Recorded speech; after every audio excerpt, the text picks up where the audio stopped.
Hi, it's Michelle with Masterpieces with Michelle. I am on day 21 of my 21-day Mandala Inspiration experience. And it has been a beautiful experience, following through and starting on the last day of December, on December 31st, and ending on today, January 20th. So, which also happens to be Martin Luther King Jr.'s birthday. So I've decided that I'm going to take my colored pencils and I'm going to do, usually I organize my colored pencils by color. This time I'm not going to do it, and I'm going to go around with each colored pencil a couple of times. And in the center, I am going to bring all of the colored pencil in there, and so at the end we're going to have a nice dark, probably almost like a black color in the center. Yeah, and I'm doing that because I think, I'm just going to put this out there, that we're all humans, and we are all, not one of us, even any twins, are going to be absolutely identical. And so if we all come together and, we're all just one. We're all the same person. We're all bleed blue and, underneath our skin, and we're all made up of the different atoms that make us. And so this is what I'm going to do. So anyway, I'm going to start off with, and it doesn't even matter, like this one is blue, and I'm just going to go to the end, and I'll start off here and just do a couple, and then come in here in the center, right? And then come in, so it's just going to kind of be random. But this part will meet, and then this part these will all overlap. And they go from bronze to gold, and then orange,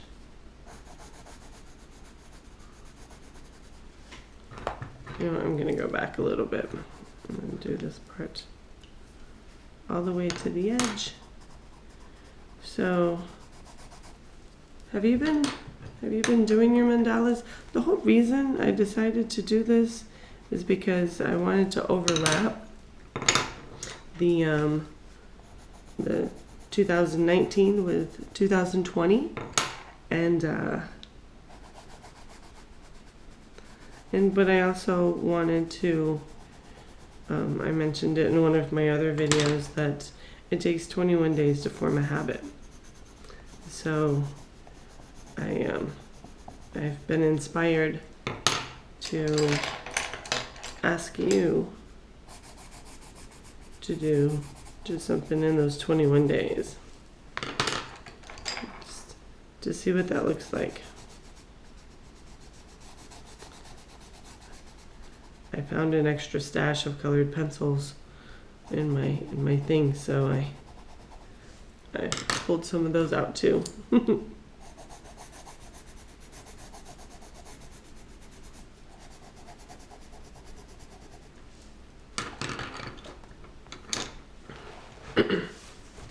And I'm also going to show you all of the other mandalas that I've done over the last 21 days.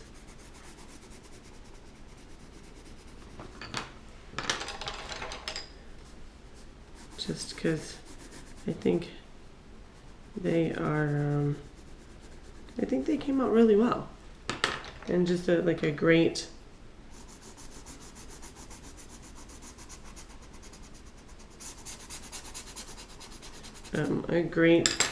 example, a great set of examples of different types of mandalas that you can do.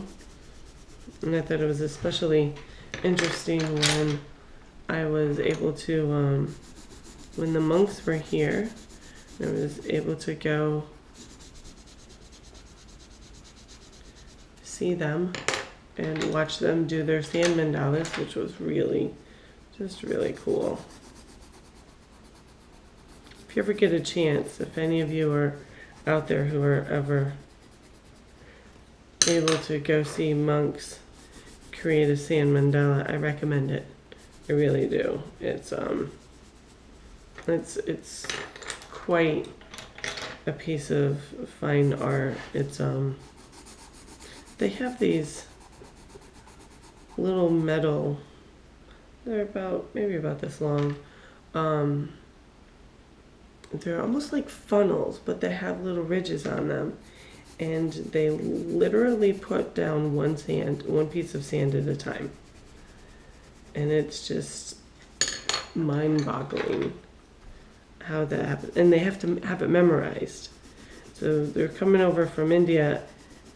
Literally, the mandala is here. It's not, there's no, I mean, they have pictures of it. But as they're sitting there doing it, they're not looking at the pictures.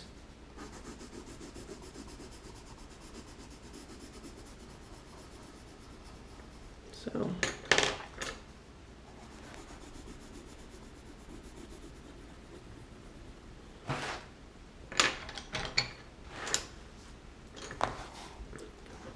come back and do this a little bit more. But yeah, 20 minutes a day to rinse the residue of your day away. That's easy peasy. It takes virtually no time at all. You can do it at the end of your day. You can even do it like at the beginning of your day, from the day before, just to think about. Or if you're thinking about like some of your dreams, maybe you had a couple bad dreams last night and you want to process them. You could use the color mandala. You could use the picture mandala. You could use the emotional color wheel mandala. There's just so much that you can do.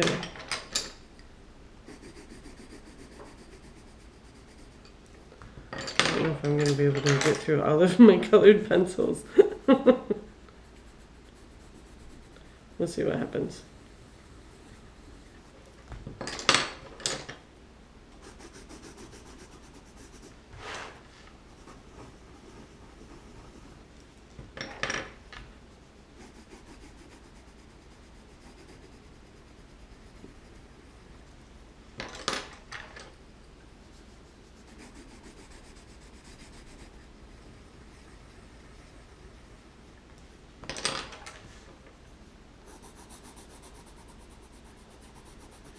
So, and the other thing that I haven't really talked a lot about is, as far as mandalas go, you can make them out of things from nature, out of leaves and flowers, sticks, stones.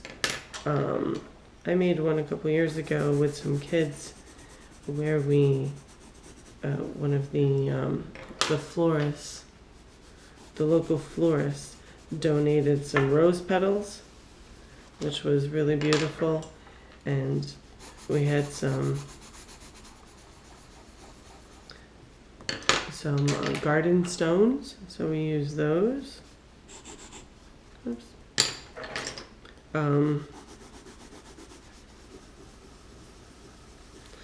We used toothpicks, and we used, what else did we use? Sticks and leaves. Of one of the local community gardens actually donated some flowers, so I put those there, and it turned out really beautiful. It was just very, very nice. The plants continued to grow. We had to put a sign up to make sure that people wouldn't walk over it because it was in a public place, but I think it turned out really well.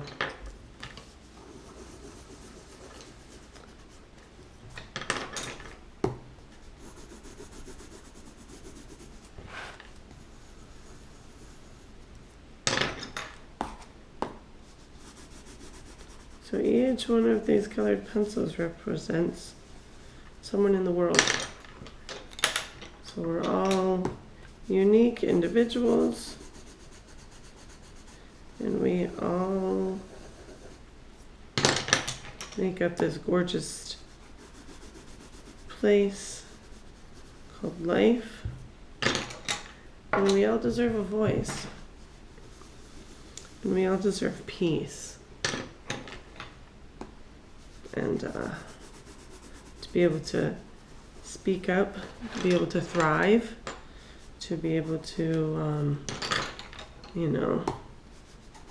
be authentic and say what's on our mind, to be vulnerable without being bashed. I just read an article about how crying is actually a very, very important part of mental health. And it's true.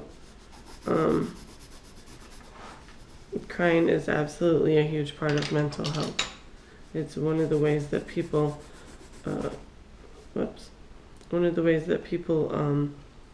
express themselves. And when we're not allowed to express ourselves, then that lodges in our body.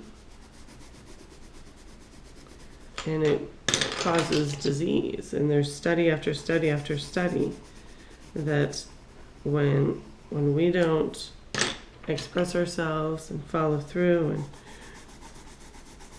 that's a really pretty color, and say what is really on our mind, that it affects our body, it affects our internal organs. It's actually a form of betrayal for ourselves.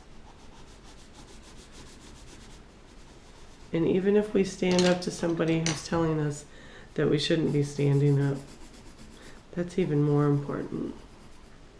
It really is.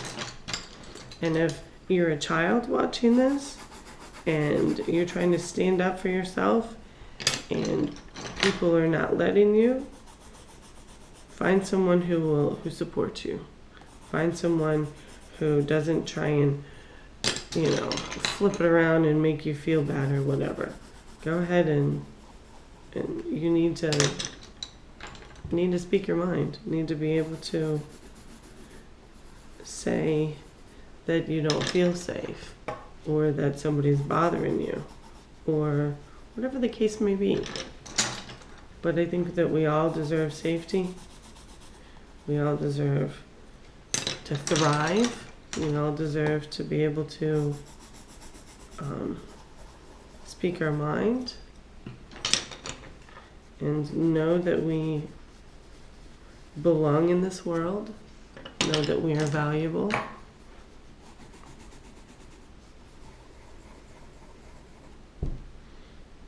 Yeah. I didn't get through all of my colored pencils. You know what? I'm going to keep going. I'm going to do... What do I do? I'm going to go. That's what I'll do. I've got enough. All right. Stick with me for a minute. So we... it's important to be heard, regardless who you are, regardless what nationality, what sex you are, we're all important and we're all here for a reason. And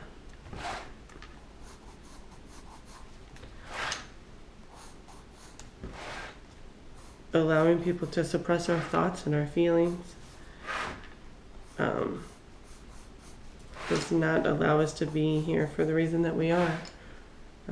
I've always had the firm belief that we each have some kind of a talent inside of us. And, being an artist, people are like, oh, well, not everybody's artistic. And I'm not saying that. What I'm saying is that we're all here for a reason.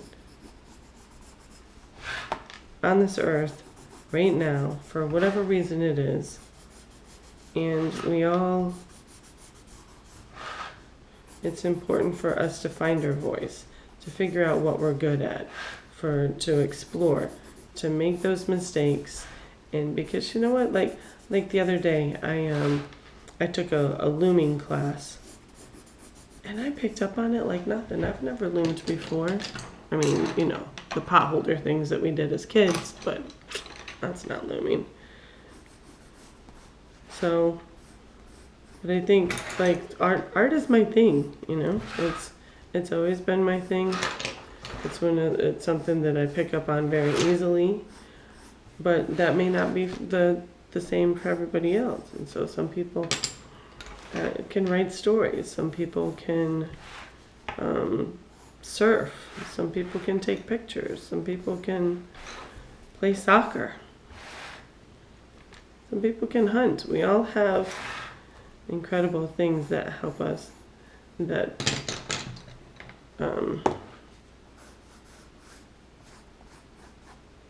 not the color I thought it was going to be, that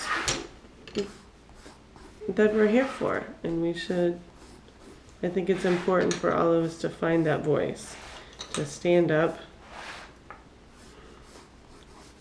I used to quote this song by AC/DC to my life coach: "For those about to rock, we salute you." I mean, not the rest of the lyrics are appropriate for this concept, but you know, just for those about to figure out who they truly are, we salute you, I guess, is more of my concept. Yeah. I tell you what, I do a lot of public speaking, and at least once a month, sometimes more. And there was a time when I was speaking in public where I would cry and not even really be able to get the words out, like seriously sob up on stage. And now I'm still emotional. I still get choked up every time. The people that I work with, they say it's about the 8-second mark. And that's about right. About the 8-second mark that I always get choked up. But it's because I'm passionate about what I do. And people can see that. The last art show that I spoke at,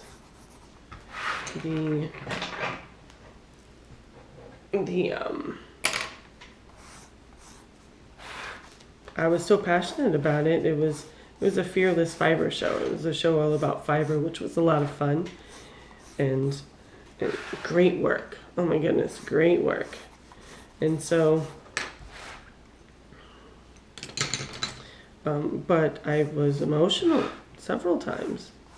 And I typically get emotional like once or twice, but this time I was emotional several times. And but people know that about me, and they can tell that, like I said, they can tell that I'm passionate about what I do, because I do get emotional on stage. And you know what? Some people say that that's vulnerable. But it's a good vulnerability. It takes courage to be vulnerable. And it takes vulnerability to be courageous. So, almost done. I got about 4 more of these. Not 4, maybe 8. So, but I'm really liking this mandala. Honor of MLK. Because we are all one.